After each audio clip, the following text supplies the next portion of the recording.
Divasa Now, the number one place for news and politics. Welcome to Action Divisa. I'm your host, Edward Lannigan. Today, we'll be talking about the Communist Party of Divisa, but let us begin with the party's leadership in the form of a summon. Summon is new to Divisan politics, and we are yet to see what he truly offers as a leader. But with the coming election, I am sure we'll learn very quickly. But with that done, let us briefly talk about the platform of the party, of which it is a very far-left communist platform. To start off with, they want to nationalize the banks and other industries, and they want to collectivize healthcare and agriculture. Now, these are terrible platforms and terrible policies that will likely result in the deaths of millions of divisions. And how many people would actually want to have a party that wants to get rid of so much wealth in terms of food and healthcare? But we'll have to talk about that a bit later.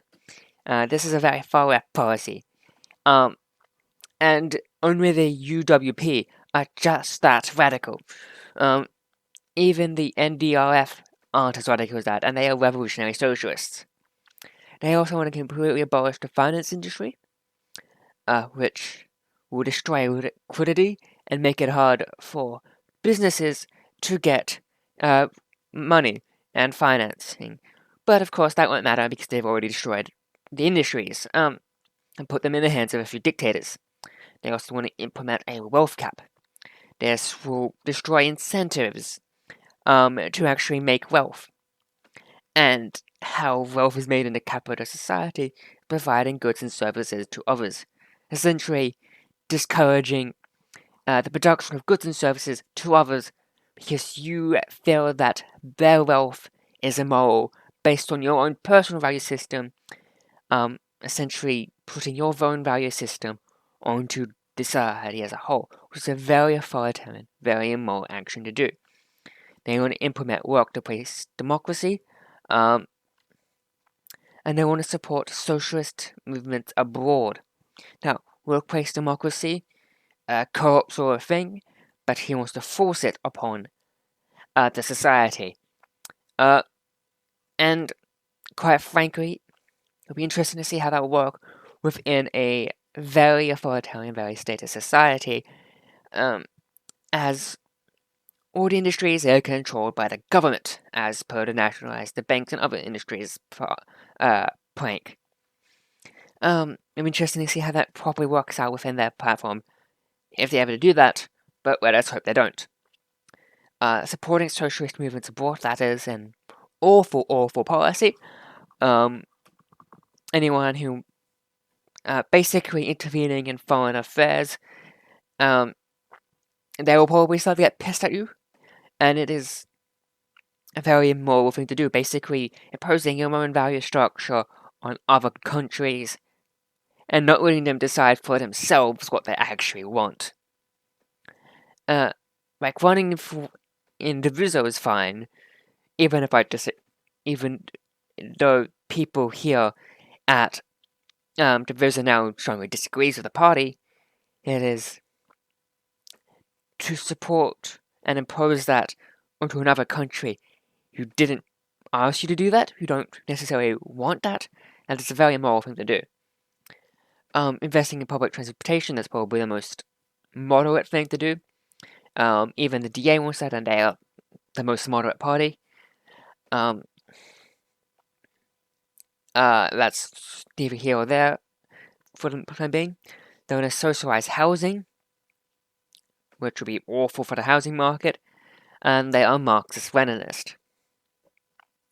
But now, after talking about that platform, let us briefly talk about the electoral prospects.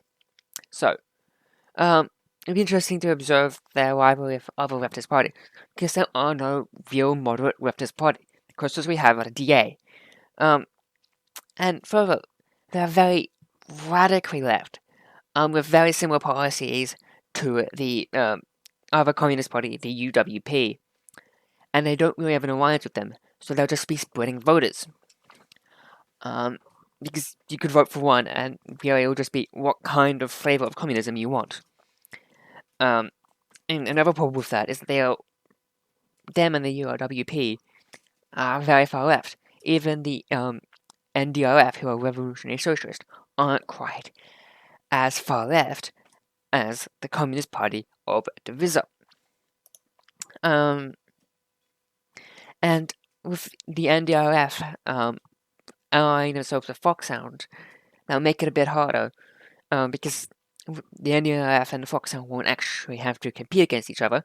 It might eliminate some voters and get them to vote for UWP and the CPD, but it would also take some pressure off the back of the NDRF. So how that will work, we'll have to see.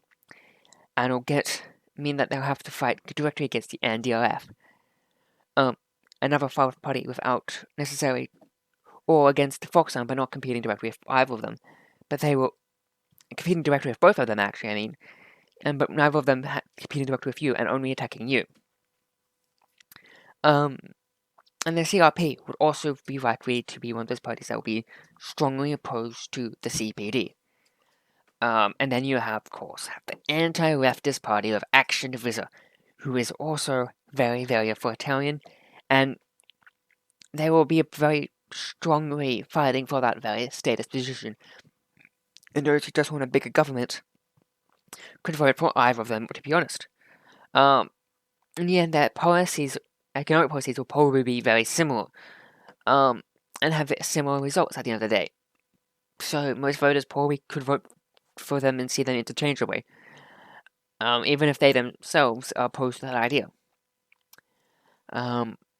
And of course, how many people on the left, and sympathetic to leftist economics, want to vote for a party that is so far left when they could vote for a more moderate party such as the DA or even the CRP or Foxhound or whatever, who are more likely to represent their views more accurately?